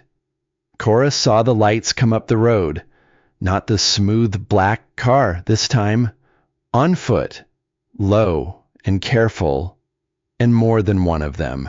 She leaned forward, and she blew out the candle, and she slipped out the back of the house into the trees, where the dark swallowed her whole, and where she was not.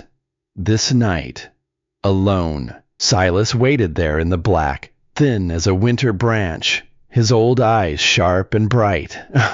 Walt Brennan stood beside him, an old man holding himself as straight as a young one, and spread back through the trees behind them, silent, summoned through the long hours of that day by Ruth Calloway going quiet from door to door. The town, a dozen of them, then 24. People who owed Von Drake a wage, a loan, a roof against the winter.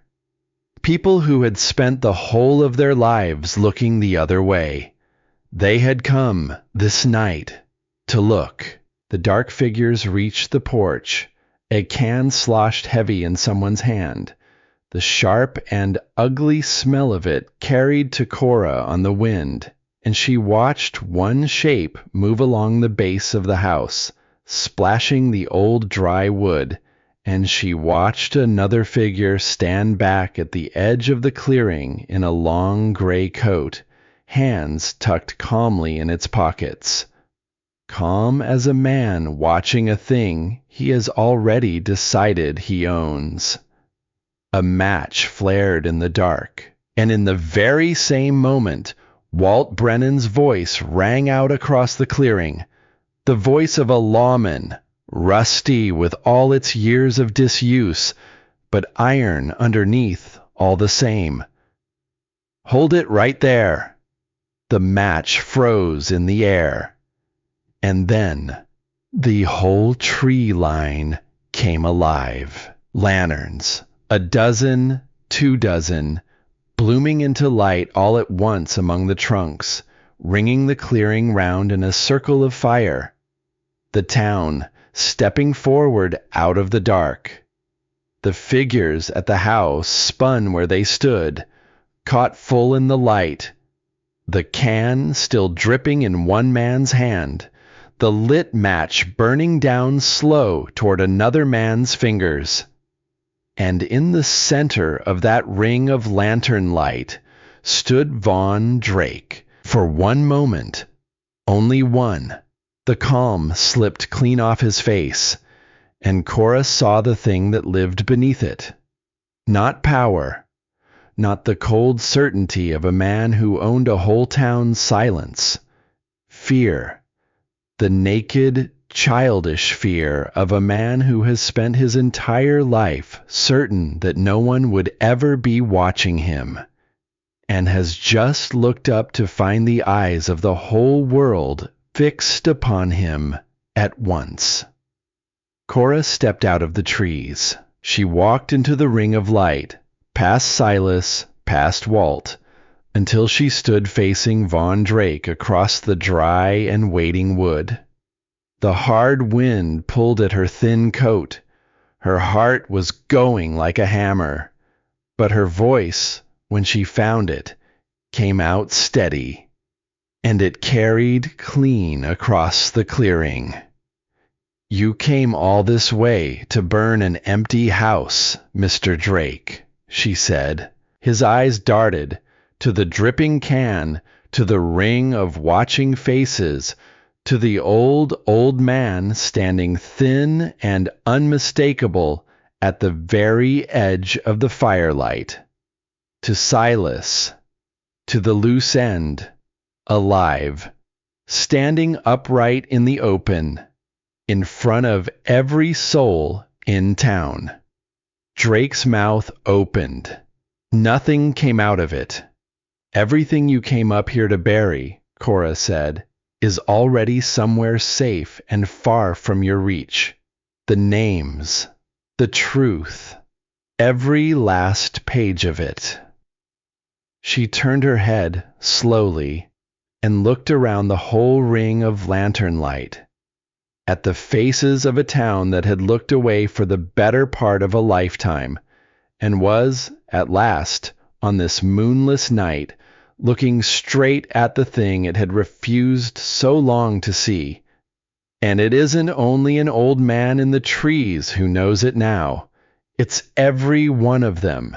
The match had burned down to nothing against the man's fingers. He dropped it. It died in the dirt without a sound. And in the wide and terrible silence that came down after, broken only by the wind in the pines, and the soft hiss of 24 lanterns held in 24 steady hands, Von Drake, keeper of the silence, last of the blood that had sealed the mountain and the men inside it, had nothing left in the world to say. The silence had finally been handed to him, whole, and after all these years of making other people carry it, he had no idea, none at all, how to hold it himself. Act 4. The names returned. Von Drake did not go to prison that night. A man with that much money and that long a reach does not fall the way a tree falls, all at once, with a crash everyone can hear. He fell slower than that, quieter, but he fell. It began in the clearing, in the ring of lantern light, with 24 of his own people looking at him and not looking away.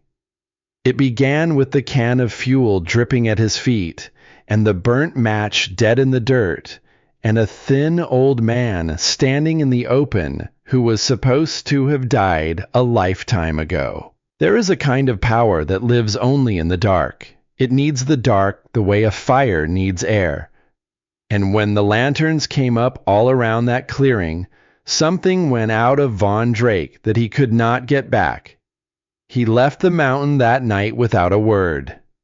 And in the days that followed, the town did a thing it had not done in living memory.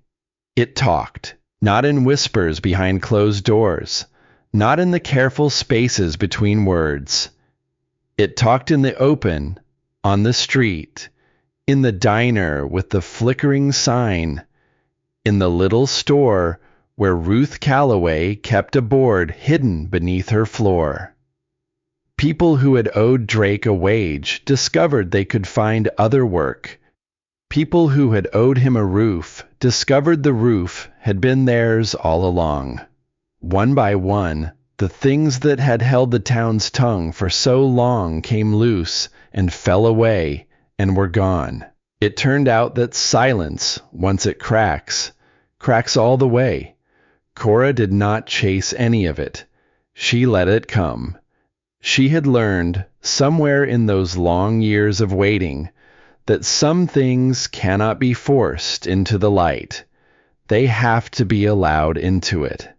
And the truth of what had happened beneath that mountain had waited 70 long winters already. It could wait a few more days and arrive on its own feet and be the stronger for it. So she waited, and she made one quiet plan. She would not stand on a corner and shout the story. She would not nail a page to the church door. That was not how her grandfather had carried it, and it was not how she would set it down. She would invite the town to the house. The morning of the gathering came clear and cold and bright. The fog lifted early out of the clearing, and the gold light came down through the pines, and the old house stood in the middle of it looking, for the first time since Cora had arrived, less like a house with its shutters drawn against the world, and more like a thing waking up. They came up the mountain on foot, most of them, the way people come to a thing they are not sure they are allowed to attend. In ones and twos at first, then more. Ruth Calloway came early and stayed close. Walt Brennan came in his old canvas coat and stood near the door like a man still half on duty, and they filled the clearing and the porch and the front room of the house, and they grew quiet, and they waited. Cora stood on the porch steps and looked out at them. at a whole town that had spent a lifetime learning to look away. She felt her heart going hard, but she had stood in front of harder rooms than this, alone, with no one beside her. She was not alone now. "My grandfather built this house," she said. Her voice carried out over the gathered people, over the wind in the trees. "He built it strong. He built one room in it stronger than the rest. And he spent the last long years of his life up here, in the quiet, keeping something safe that the rest of the world had agreed to forget." She let that settle. "He didn't do it to shame anyone. He told the man who knew him best that he didn't even do it to win. He did it for one reason." She looked at them. So the men beneath that mountain would have somebody left who remembered their names. A stillness moved through the crowd. Heads bowed. Eyes shone. "I could stand here and tell you the whole of it," Cora said. "But it isn't mine to tell. Not the heart of it." She turned and she looked toward the open door of the house. "There's a man who can tell it better than anyone alive. And he's waited the better part of his life for the day it would be safe to come out of the dark and say it." And Silas stepped out onto the porch. The crowd drew a breath as one. There were old faces in that gathering, faces old enough to remember. And on those faces, recognition broke slow and terrible and wondering, the way first light breaks over a hill before the sun itself comes up. They had buried this man. They had grieved him, or learned not to. And here he stood, thin as a winter branch, blinking in the bright cold morning light he had gone without for the better part of a lifetime. Someone in the crowd said a name, an old woman. She spoke it as you speak a name you have not let yourself say in years, and her hand came up to her mouth, and she began to weep. Silas looked out at them all. He did not speak for a long moment. The wind moved through the pines, and when his rough, worn voice finally came, it was quiet, and it shook, but every soul in that clearing leaned in to catch it. "There were 3 of us," he said, "on the far side when the mountain came down." He told it then, slowly, plainly. The dark and the dust and the knocking, the 2 days, the old shaft half caved that he had crawled through on his belly in the black. He told it without bitterness, which was the most remarkable thing of all. An old man laying down a story he had carried alone for a lifetime, and laying it down gently, setting it on the table like something that had grown precious to him, precisely because it had cost him so much to keep. And then he came to the part that mattered most to him. "The other 2 didn't come," he said. His voice cracked. "They were hurt. They were scared. They believed the digging was coming. They chose to wait for it." He stopped and gathered himself and lifted his chin. Their names were, and he said them, 2 names, spoken aloud in the open, in the bright, cold morning, into the ears of a whole town. For what may have been the first time since the mountain took them, 2 of the 3 names that had been scraped white off a hand-painted board. The crowd was silent, and then, here and there, voices began, soft, careful, to repeat the names back, to say them, to take them up and carry them, the way they should have been carried all along. Cora stood on the steps with tears running plainly down her face, and she did not wipe them away, because she understood, watching it, what her grandfather had spent his life trying to do. He had not been trying to punish anyone. He had not even been trying to win. He had been trying to give two men back their names, and it was working. That evening, after the last of them had gone back down the mountain, Cora sat alone in the study by lantern light, and she found the letters. She had not gone looking for them. She had been returning the box to its place. Ruth had brought it back up the mountain that afternoon, the danger past, and her hand, sliding it onto the shelf, had brushed a narrow tin tucked behind a row of old ledgers. She drew it out. She lifted the lid. Inside were letters, dozens of them, folded, yellowed, tied with twine, and every one of them was addressed in her grandfather's careful, narrow hand, to her. Cora sat down slowly in the chair. She untied the twine with fingers that had begun to tremble. She unfolded the first letter, and the voice she had come to know, slow, careful, sorrowful, the voice of a man who pressed too hard on some words and let others trail away, began one more time to speak to her. This was not the voice of the journal. The journal had been the voice of a man keeping a terrible thing safe. This was the voice of a man keeping a person safe. He had written to her across the years. She could see it in the changing ink, the changing hand, the slow stoop of the letters as he aged. He had written to a granddaughter he was not allowed to find, in a place he was not allowed to go, about things he was not able to say to anyone else. He wrote about the forest, about the way the first snow came down soundless in the night, about a bird that nested every spring under the eave of the porch, and came back, year on year, and how he had learned to wait for it. He wrote about the changing seasons as though he were saving them up for her, as though, by writing them down, he could hand her the years she was missing, one slow letter at a time. And he wrote about the choice. He wrote that he had been told keeping his distance was the only way to keep her safe. He wrote that there were days he believed it, and days he did not, and that on the days he did not, the house felt colder than any winter the mountain had to offer. He wrote that he was sorry. He wrote it many times, across many years, in many different ways.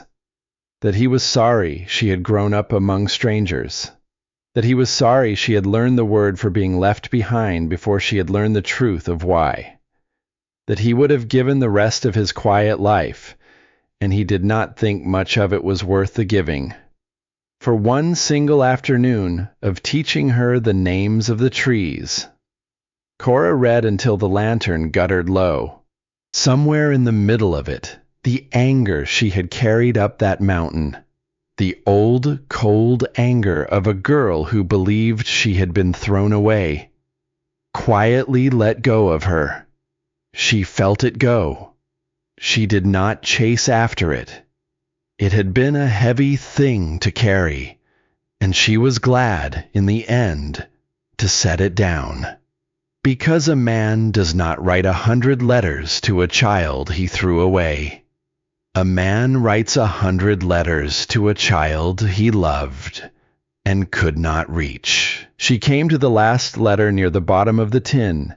The ink was faint. The hand was unsteady. The hand of a man near the end of his strength. It was short. He wrote that if she ever found her way to this house, he hoped the mountain would sit lighter on her than it had on him. He hoped she would learn that being alone and being unloved were not the same thing, though they could wear the same face for a long, long while. and he hoped she would stay just long enough to hear the forest forgive itself. Cora folded the letter closed.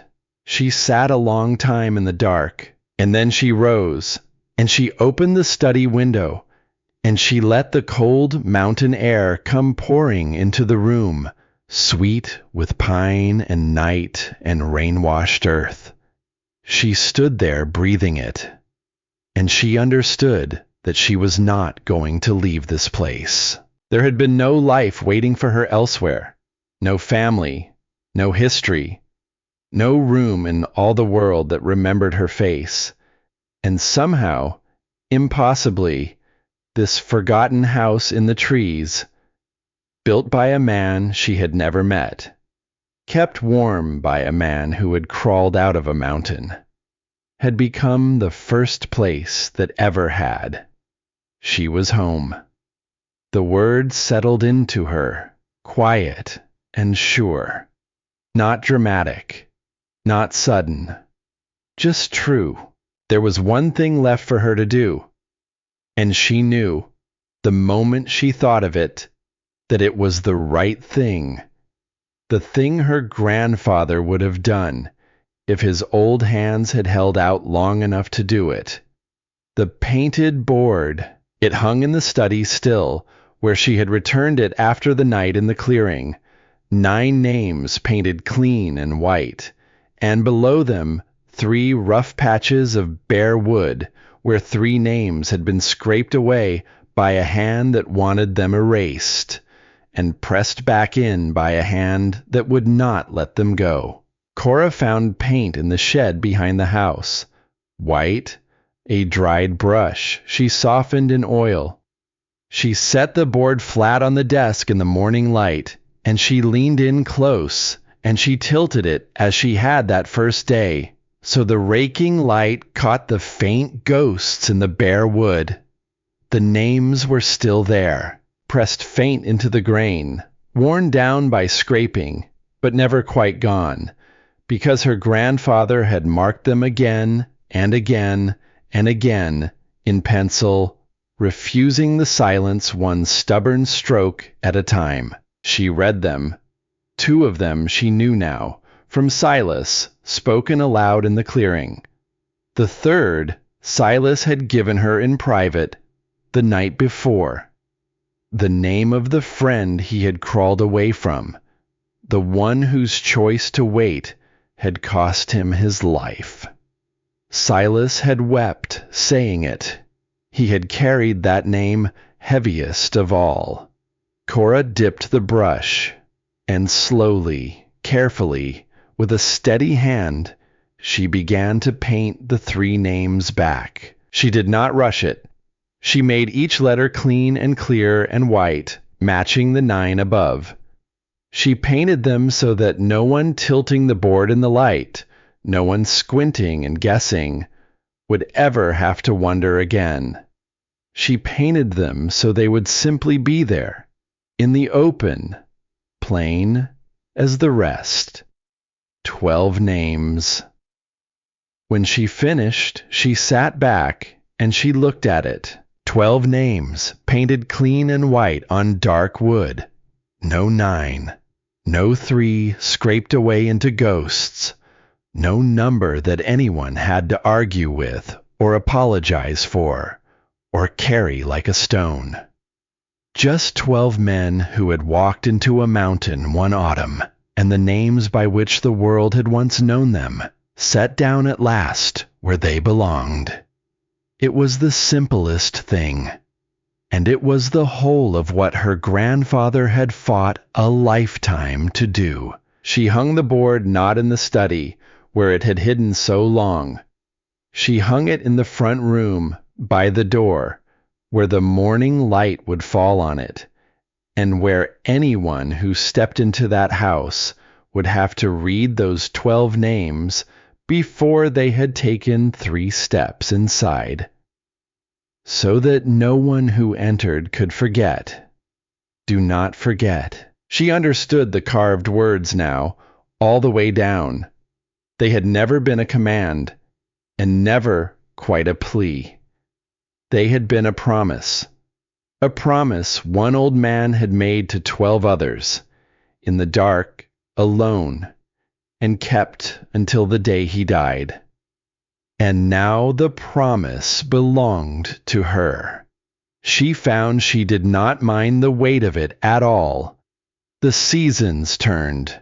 Winter came down over the mountain, soft and white and soundless, just as her grandfather's letters had said it would. The first snow filled the clearing one night while Cora sat reading by lantern light, and by morning the world had gone quiet and pale and new.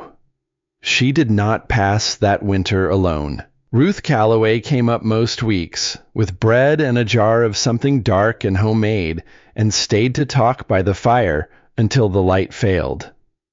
Walt Brennan came without warning, the way old men do, and stood on the porch with snow on his boots, speaking of weather and broken roads and the days before the mountain went quiet. He smiled more easily now than he had that first night at the door, as though saying nothing for so long, and then finally standing up in the dark and saying, "Hold it right there," had handed an old man back a piece of himself he'd thought long gone. And Silas came down out of the dark for good. He did not live in the house. He was too set in his quiet ways for that. But he kept a small place near the bottom of the trail, and the town, which had buried him once, learned slowly how to have him back among the living.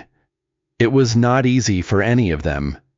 There is no simple way to welcome home a man you grieved a lifetime ago. But they tried, and trying, it turned out, was most of the way there. He came to the house often. He taught Cora the names of the trees, as her grandfather had wished to, and never could. He showed her the old trails, and where the bird nested under the eave each spring, and how to bank a fire so it would hold its warmth till morning. And on the long winter evenings, he would talk about Eli Wells, not as a recluse, not as the strange old man in the trees, but as a friend. The best one, he said, that a hunted man could have hoped for. Cora listened to all of it, and the grandfather she had never met grew real to her, piece by piece, story by story, until she could almost hear his slow, careful voice in the creak of the floorboards and the wind under the eaves. She had come to this place believing she had no family. She was learning, slowly, how wrong she had been. By spring, the town spoke her grandfather's name differently, not as the old recluse, not as the man who lost his wits in the trees. They spoke it as you speak the name of someone who did a hard and lonely thing for a long time, with no one to thank him for it. Someone who stayed and remembered when everyone else had agreed to look away. A young teacher from the town school came up the mountain one afternoon and asked shyly whether the children might be allowed to learn the true story of the mountain. Not the rumors, not the number that had been handed down, the truth of the 12 men, and the one who crawled out, and the one who kept their names. Cora thought about it a long moment, and then she said yes. Not so the town would have a scandal to chew on. There had been enough of that. She said yes because the men beneath that mountain deserved to be remembered by people who had not yet been born when the stone came down. Because a name kept alive in the mouths of children is a name that does not die again. Because do not forget is a promise that has to be handed on, or it is no promise at all. On the first warm evening of spring, Cora climbed the trail above the house, as she had taken to doing when the weather allowed it. The trail led up toward the high ground, where the trees thinned and the mountain showed itself. Somewhere on the far side of all that stone lay the sealed place, the dark place, where the mountain had taken what it took. She did not climb that far. She did not need to anymore. She climbed only to the open ledge above the house, where the whole valley spread out below in the gold of the failing light. The town, small and far away, lamps beginning to come on in its windows. The dark line of the trees, the thread of smoke rising from her own chimney. She sat down on the warm stone, and she let the evening settle around her, and she thought about the word she had carried up this mountain all those weeks ago: abandoned. She had worn it most of her life, stitched into the collar of every borrowed coat. She had believed it was the first true fact of her, the place she had come from, the empty space where other people had a beginning. She did not believe it anymore. Her life had not begun with abandonment. It had begun with people who loved her so much and feared so much for her that they had carried her out of the dark and let her go. Let her go so that she might live. A mother who kept a promise as long as she drew breath. A grandfather who wrote 100 letters to a child he was not allowed to find. An old man in the trees who kept the fire warm against the day she might come home. She had not come from an empty place. She had come from the bravest kind of love there is, the kind that lets go. The light went gold, and then rose, and then soft gray over the valley. A bird called once in the trees below. The wind moved up the slope, warm now, smelling of green things waking. And Cora sat on the warm stone above the house her grandfather built, and she felt the long, cold loneliness of her whole life loosen its grip, finger by finger, and let her go at last. She was not afraid of the silence anymore. She had learned its secret. She had learned the thing her grandfather had spent his life trying to teach a granddaughter he could not reach. Silence is not the same as absence. A quiet house is not an empty one.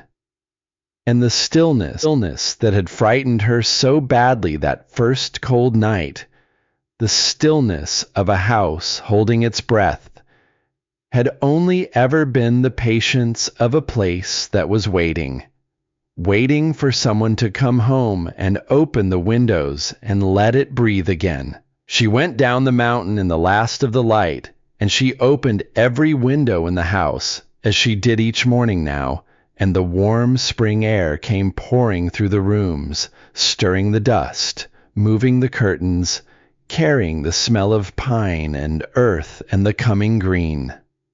The house let out its long breath at last, and it did not draw another tight one. It simply breathed, easy and slow, the breathing of a house with someone living in it who means to go on living in it. Years on, travelers would sometimes pass through the town at the foot of the mountain and ask, as travelers do, about the old house they'd glimpsed up among the trees. The folks in town would point up the logging road and tell them a young woman lived up there now. Some called her quiet. Some called her kind. Some said she knew the trails and the trees of that mountain better than anyone living, and could tell you the name of every man who had ever worked it, even the ones the mountain had taken long ago, before most folks were born. But the ones who knew the whole story would say a stranger thing than that. They would lean in and lower their voices and say that the house up in those trees had stood empty and waiting for the better part of a lifetime, holding its breath, the way a grieving thing holds its breath. And that since the young woman came home to it, the woods up there had begun, at last, to sound like they were breathing again.